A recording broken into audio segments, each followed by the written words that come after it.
Hey, what's up, Social Cam? Coming to you real quick this morning from Dallas, Texas, getting ready to head out and head to Faith for Life Church of Ministering this morning on the topic of live amazed.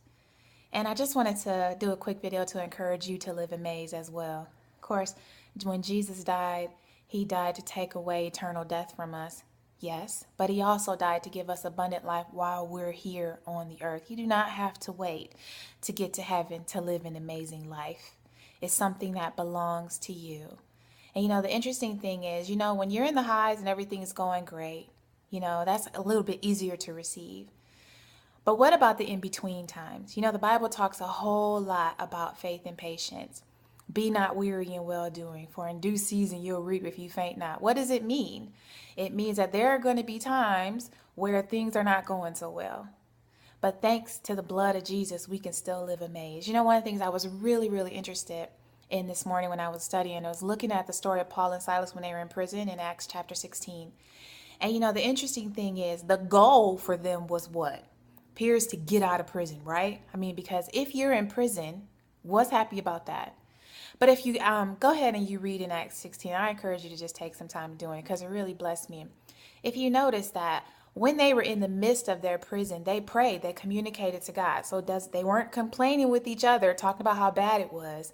They made their requests known to God.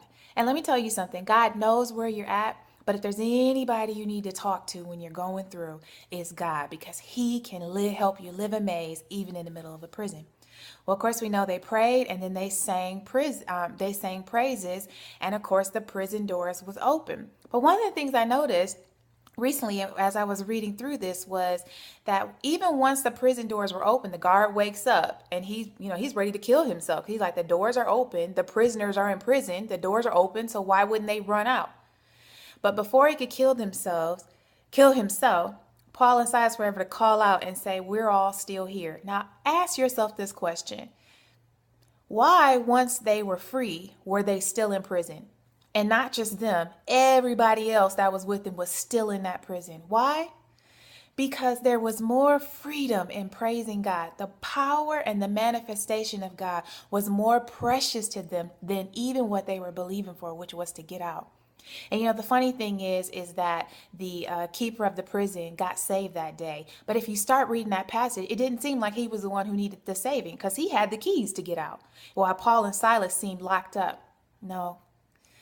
The truth of the matter is God inhabits the praises of his people. And regardless to whether you're on the mountaintop or you're stuck in the valley right now, or you're in a prison or you're high above the sky, you can live amazed because Jesus died to give you that freedom. There is more truth and freedom in who he is than any circumstance.